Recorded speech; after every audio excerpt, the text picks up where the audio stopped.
please subscribe and don't forget to press the bell icon to get notified whenever we upload a new video.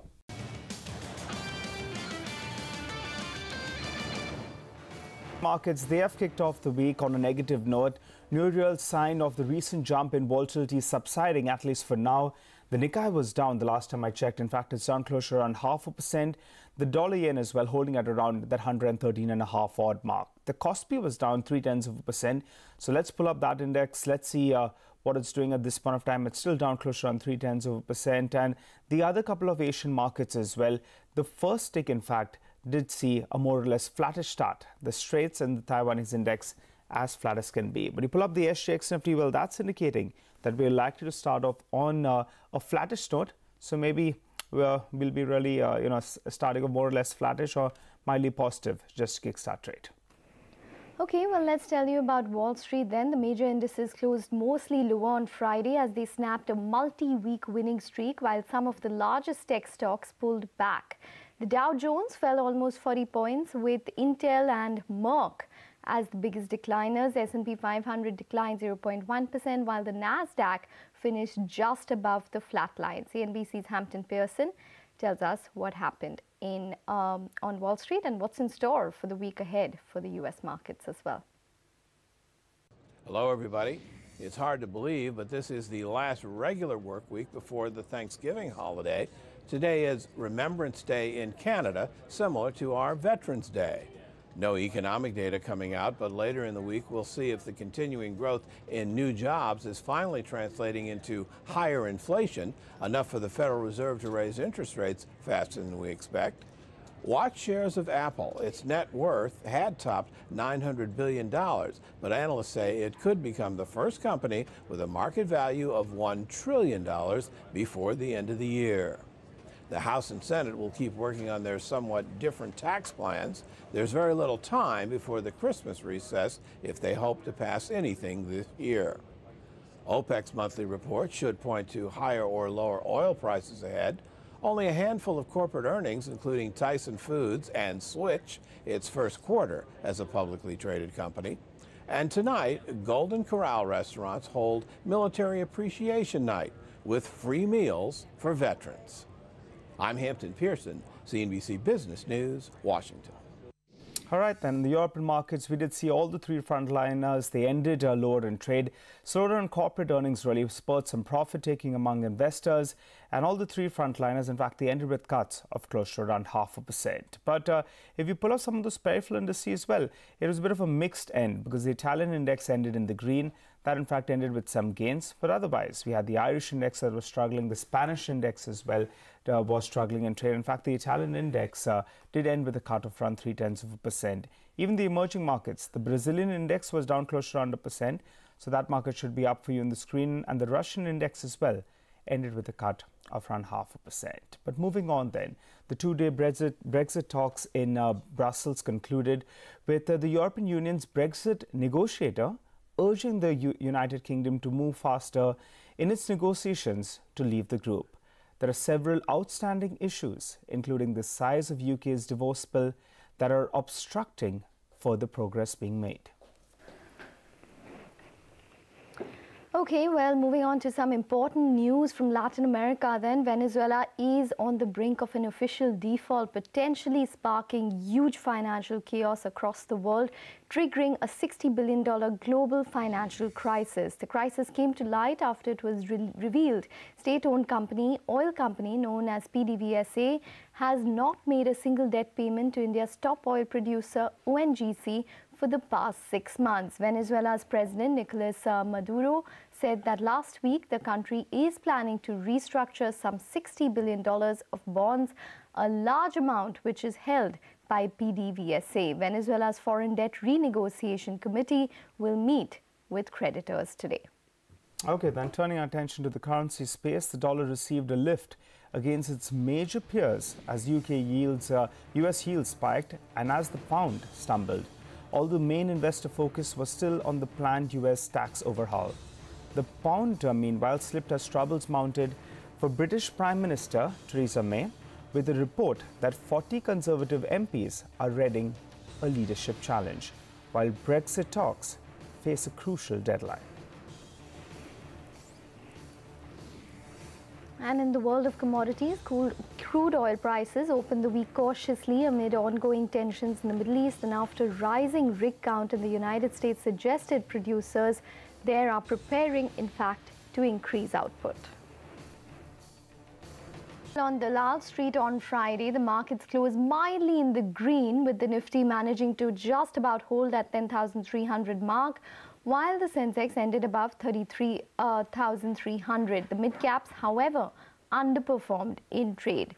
Well, Nigel, we were talking about how many Qs we have lined up, so set it up for us. What probably is the most important? Well, Friday, Ekta, as you said, it was a good trading session. In fact, from the lows, we did recover. At one point of time, we were down more than 35 points. So there was a bit of a recovery. A couple of factors played out.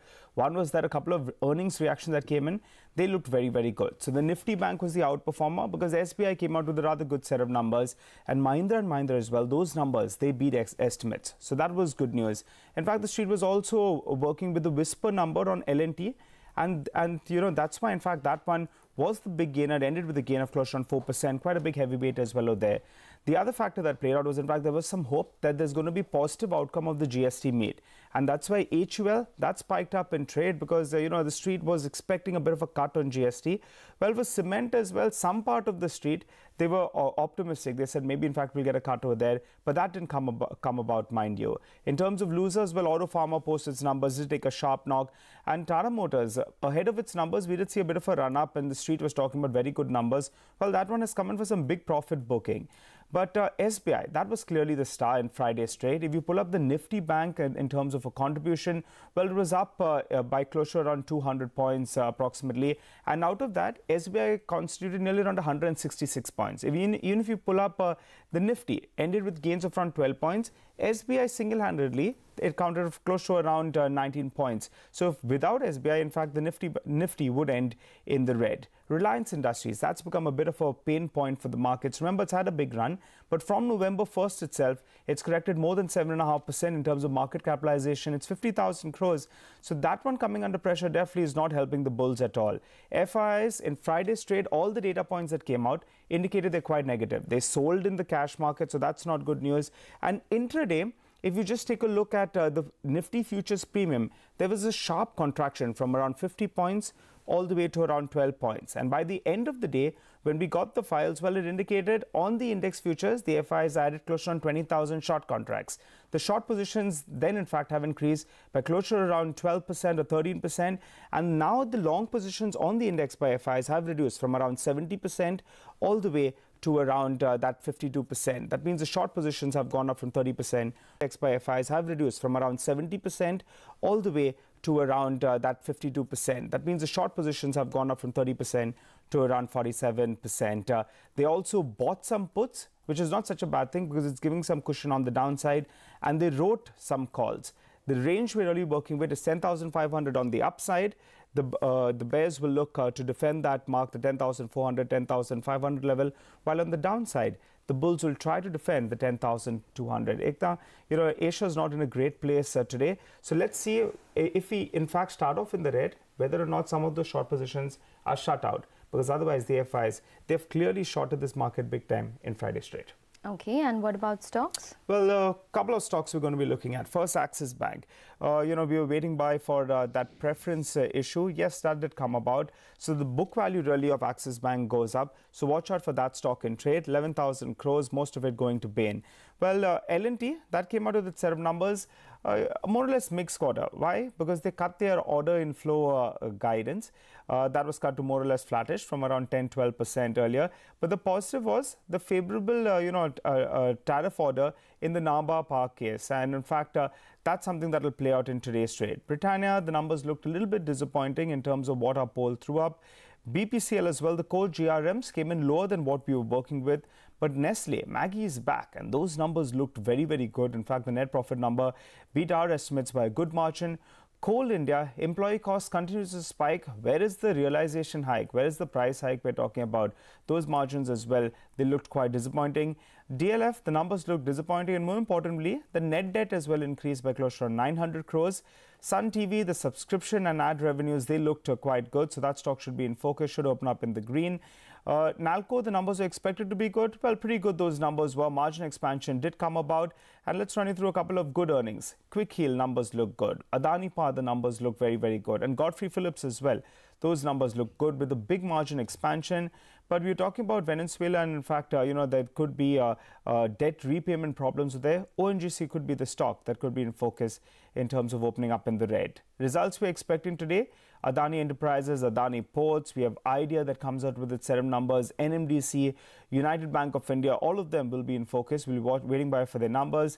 But really, GST Friday evening. A lot of people were looking out for those GST announcements, and some of them came out which were quite good. For example, the GST rate has been reduced from around 28% to around 18% on razors, on deodorants, etc. So some of these FMCG companies, HUL, had already reacted in Friday's trade, so keep an eye out on them. We had building products as well out there. Some of these ceramic tiles companies, they'll be in focus as well because the GST has been reduced to there as well. And a positive surprise, GST reduced to around 5% from around 18% earlier. So that'll be positive for Jubilant Food in particular. And a bit of a negative surprise, Ekta, for paint companies. I think you as well were talking about that one. There's no reduction over there. So maybe a bit of a negative surprise for Asian Paints. I guess painting your house is a luxury.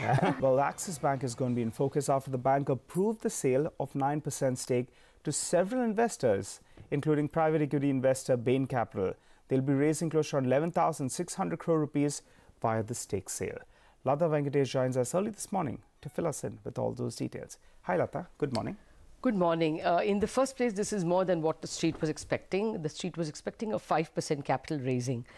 This is almost double that. So issues 9.1 new shares to raise 11,646 crore, as you said. I'll just run you through the numbers. In the first phase, immediately 7.2% of the stake sale has already happened, and now the 9,063 crores have come in. A further 2,563 crores, or 1.9% of the stake, will be coming after warrant conversion, which is after 18 months. That's end of FY19 or early FY20. Who bought it? As you said, Bain Capital, 3.6% of shares and 1.7% of warrants. So a total of 5.3% of the stake has come from Bain, and that's a solid 6,854 crores. Capital and related entities, Capital fund and several other funds, they have come as American Insurance and several other avatars. They have together bought 2.3% of the shares and 0.2% of the warrants. So their total stake purchased is 2.5% in all. That's after 18 months. 3,189 crore is what they bring. LIC doesn't like its stake to be diluted. So it's just bought back to keep its stake at the previous level. So they buy 2.3% a stake for 1,583 crores. That's the 11,600 as you originally said. What's the impact of the balance sheet? Common equity, what you call CET, Common Equity Tier 1, is up by nearly 2 percentage points. It was 10.95%. Now it will go to about 12.5% after all the equity conversions. But then you are expecting that from there, the capital would have been taken even for Ind AS, which kicks in for banks in FY19. The book value, and this now is an estimate, we know the historical number, that is 234 rupees when the second quarter numbers came. Now it will become 273 rupees. That is arithmetic. The rest of it is estimates. That is 308 rupees by the time you get to FY19. Now, why am I am saying this 308 is because of the price targets that you are getting. Because you want to give 2 times at least to this bank, the price target, for instance, for CLSA has gone up to 650. So clearly, if 308 is your book value, at least 2 times you go all the way, and a little more, maybe 2.1 times, you go to 650. But Edelweiss is not so impressed. They stand at about 589. Basically, price targets are straddling 600 rupees. Okay, all right. So a big rally possible in Axis. All right, Lata, thanks so much for that. But the GST Council delivered a virtual mini budget in Guwahati on Friday. Let's run you through the highlights. First up, the number of items in the 28% tax slab has now been pruned to just 50 now. Cement, tobacco, as well as air conditioners, among others, will continue to be taxed at 28%. Your restaurant bill, however, could get cheaper come the 15th of November. The council slashes GST on standalone restaurants to just 5%, but they shall henceforth not be entitled to any ITC, that's input tax credit. GST on restaurants in high-end hotels will, however, attract GST at 18%. Okay, well, here are the other big changes that will affect you and me. Tax on plywood has come down from 28% to 18%. Tax on jute bags has come down from 18% to 12%. Tax on pasta has come down from 18% to 12%. The GST Council also decided that taxpayers with annual aggregate turnover up to 1.5 crore rupees need to file GSTR 1 on a quarterly basis, while taxpayers with a turnover of above 1.5 crores need to file GSTR 1 on a monthly basis. The council has also decided to amend the law to increase the statutory threshold to 2 crore rupees. Here is the finance minister on the big announcements on Friday. 178 items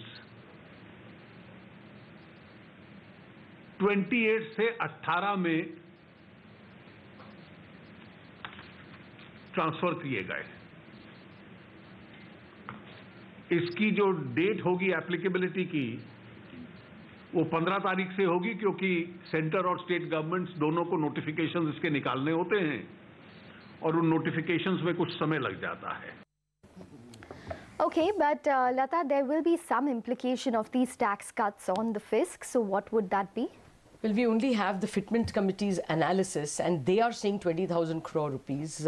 Not everyone is very sure of that, because in GST, everything is kind of nebulous. No one is able to make correct estimates. If it is 20,000 crore this year for the remaining 4 months, then it's 60,000 crores for next year. But we don't know.